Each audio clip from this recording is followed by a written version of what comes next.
اكتر واحد علمهم لعبة الطيارة.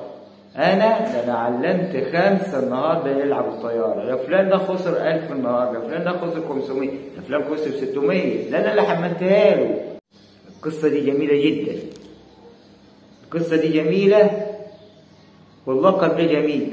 اللي خد اللقب بتاع ذو النور مين؟ الطفيل ابن عمرو الدوسي. يبقى اللي خد لقب ذو النور الطفيل ابن عمرو الدوسي. القصة بتاع الطفيل. الطفيل لما دخل الإسلام، يعني الطفيل ابن عمرو الدوسي ده من حب الإسلام قال للرسول صلى الله عليه وسلم: ابعثني لقومي أدعوهم إلى الإسلام. ابعثني لقومي يدعوهم للإسلام. الطفيل ده قال للرسول صلى الله عليه وسلم إيه؟ ابعثني إليهم واجعل لي آية. واجعل لي آية. فقال الرسول صلى الله عليه وسلم: الله نور له فسطع نور بين عينيه. الرسول دعا له فقال: اللهم نور له فسطع النور بين عينيه. والطفيل بن عمرو الدوسي هو من أكثر الدعاة لدين الدين وأكثر الناس اللي هي دعت إلى الإسلام. طيب ذو النور ده الدين مين؟ الدين مين من الشلة بتاعتنا؟ ذو النور الدين مين؟ احنا مجموعة كده، مجموعة شلة. مين اللي ياخد لفظ ذو النور؟ خش على الشلة بتاع الطرف الثاني بتاع برشامة وسرنجة وكيمو ودباح تيجي للشلة الثانية. ذو النور عندهم أكتر واحد علمهم السجاير. أنا علمت النهاردة 10 يشربوا سجاير. أنا ذو النور بتاعهم. ذو النور بتاعهم بتاع الشلة التانية. أنا ذو النور. أنا ذو النور اللي عرفت ده وعرفت ده وعرفت ده، عرفتهم اللعبة. يبقى في الشلة التانية ذو النور ده اللي علم السجاير، اللي علم البرشام، اللي باع الحشيش، اللي باع البانجو. أنا أكتر واحد بيبيع. أنا معروف وسط الشلة.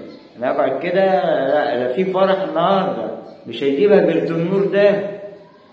ذو النور هو اللي هيجيب لنا الحشيشة اللي هتلد على الفرح واللي هتحيي الحنة النهارده. احنا عايزين ذو النور التاني بقى اللي هو في الشلة مين؟ في الشلة الصالحة زي مجموعة الصحابة. أنا عايز أعرف الأب والأم والعم والخال فين من الشلة بتاع ذو النور التانية. ابنك وابن أخوك نظام لبسه عاجبك؟ نظام لبسه؟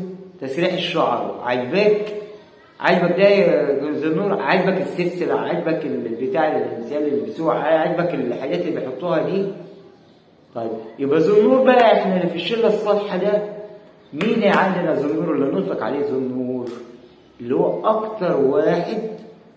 أكتر واحد بيحس الشلة بتاعته أو الأصحاب بتاعته على الصلاة. تعالى النهارده نصلي. صلينا.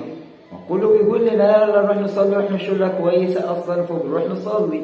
هندي اللفظ ده لمين؟ لا تعالى رحت صليت امين.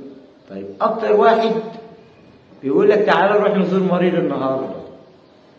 يا عم احنا كلنا حلوين لما بنعرف ان واحد مريض.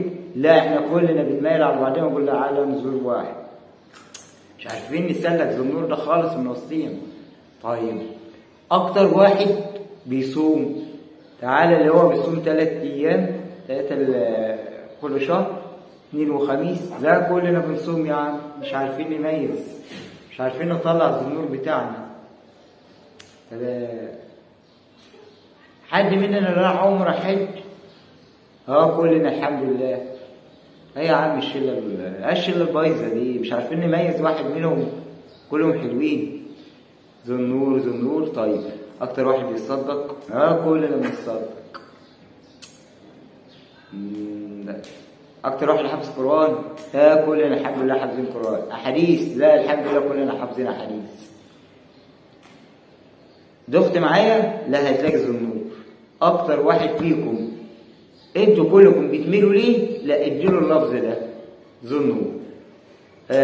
لو عجبك الموضوع معلش انا كاخصائي اجتماعي انا ما بتعاملش دين، انا ما بخطبش دين، انا بخطب انا الدين عندي اجتماعي، الدين عندي اجتماعي اخد الحاجه الدينيه واطبقها على الواقع اللي هو واقع المجتمع والحاله اللي فيها المجتمع. انا مش خطيب مسجد، انا دي دك، بس انا مش خطيب، انا اخصائي اجتماعي بوصل ازاي نتعامل الدين بالمجتمع، اطبق الدين بالمجتمع، المجتمع بالدين تلاقي مجتمع فاضي، مجتمع من غير دين. السلام عليكم.